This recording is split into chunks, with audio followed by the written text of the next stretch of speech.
Biochar न राख है और न कोयला है जिसमें से कि कार्बन का लॉस नहीं होता है। इसका मात्रा अगर हम खेत में डालते हैं तो कार्बन की मात्रा बढ़ाता है। पूरे भारत में, पूरे बिहार में कार्बन खेतों में कम हो गए हैं। पराली जलाने का जो बहुत बड़ी समस्या है, ये एक ऐसा सिस्टम है कि इसको कमर्शियलाइज करके उसको बायोचार में कन्वर्ट करके एक अच्छा खाद दे सकते हैं। मिट्टी का सुधारक भी है, बेहतरीन मिट्टी का संयोजक भी है, मिट्टी में की उर्वरा शक्ति बढ़ाता है। ये अभी आप देख रहे होंगे एक प्लांट लगा है जिसमें से धुआं निकल रहा है।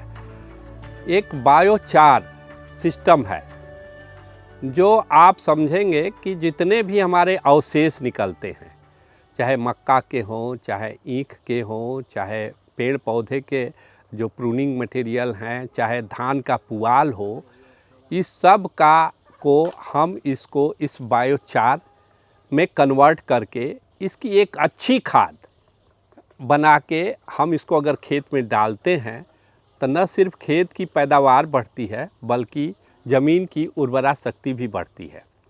तो बायोचार एक ऐसा प्रणाली है। बायोचार मीन्स आप समझेंगे कि ये राख नहीं है, ये जस्ट जितने भी रेसिड्यू मटेरियल है उसका एक तरह से कोयला बनाना, कार्बन बनाना। बायोचार एक वो पदार्थ है जो कि न राख है और न कोयला है। ये एक्चुअल ऑक्सीजन के अनुपस्थिति में बनाया गया कोयला है जिसमें से कि कार्बन का लॉस नहीं होता है।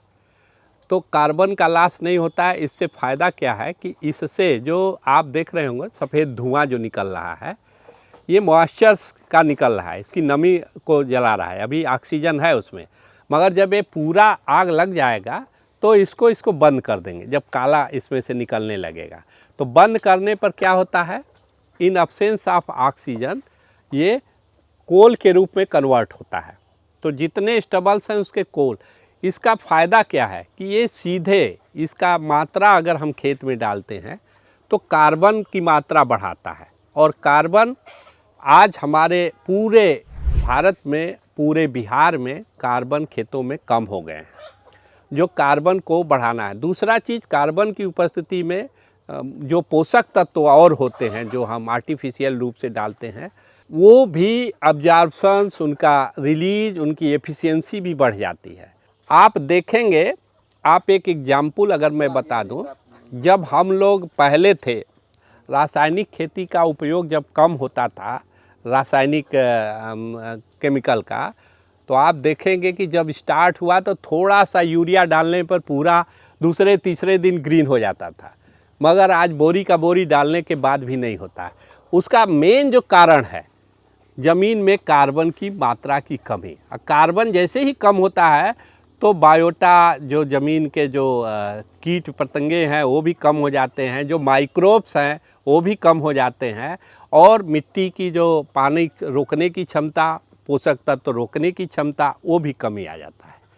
तो उसी को पूर्ति करने के लिए ये सिस्टम डेवलप किया गया है वैज्ञानिकों द्वारा, और ये सिस्टम इसको सरकार भी प्रमोट कर रही है। वो यूटिलाइजेशन, जैसे कि पुआल, पराली जलाने का जो बहुत बड़ी समस्या है, ये एक ऐसा सिस्टम है कि इसको कमर्शियलाइज करके उसको सारे को आप बायोचार में कन्वर्ट करके एक अच्छा खाद दे सकते हैं, और इस तरह से रिसाइकलिंग कार्बन का करके हम अपनी मृदा को बचा सकते हैं। इसमें देखें, ये छोटा यूनिट है, एक्सपेरिमेंटेशन यूनिट है। यहाँ इसका प्रिंसिपल्स क्या है कि जो भी स्टबल्स है, जो भी, चाहे मक्का का हो, चाहे अरहर का हो, चाहे लकड़ी हो, सबके छोटे छोटे टुकड़े काट के इसमें रखा जाता है। नीचे से आप देख रहे होंगे कि नीचे से इसको आग दिया जाता है और वहाँ से थोड़ा ऑक्सीजन मिलता है। बीच में जाली लगी है। जब जलने लगता है, जब हाई टेम्परेचर हो जाता है, टेम्परेचर जो है इसका 200 डिग्री सेल्सियस, 300 डिग्री सेल्सियस जब रेज कर जाता है, उसी समय इसको सबको बंद कर देते हैं। पहला इसका लक्षण है कि अभी देख रहे हैं, अब पहले सफ़ेद सफ़ेद धुआं आता है, अब परिवर्तित हो रहा है, काला धुआं में कन्वर्ट हो रहा है।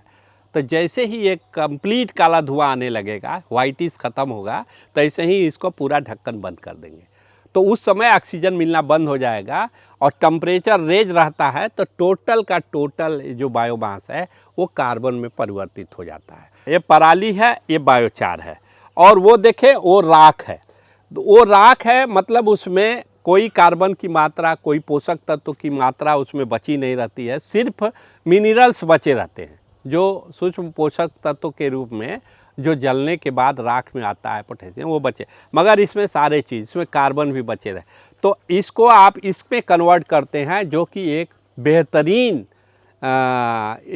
मिट्टी का सुधारक भी है, बेहतरीन मिट्टी का संयोजक भी है, मिट्टी में की उर्वरा शक्ति बढ़ाता है। तो ये आपको बायोचार है। इसकी देखिए अलग अलग रिकमेंडेशंस है।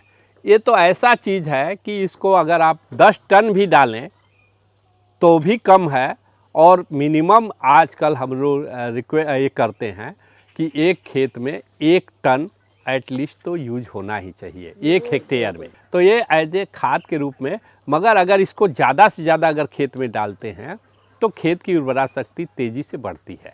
कंपोस्ट बनाने में हमको बहुत टाइम लगता है। कम से कम जो जितने रेसिड्यू हैं, जितने बायो प्रोडक्ट हैं, उसको कंपोस्ट बनाएंगे तो हमको कोई भी तरीका हम फास्टेस्ट तरीका करेंगे तो 2 महीना लगेगा, मगर बायोचार में कन्वर्ट करने में हम अगर मैकेनिज्म हो तो 10 से 15 दिन में सारे के सारे रेसिड्यू को बायोचार में कन्वर्ट कर सकते हैं।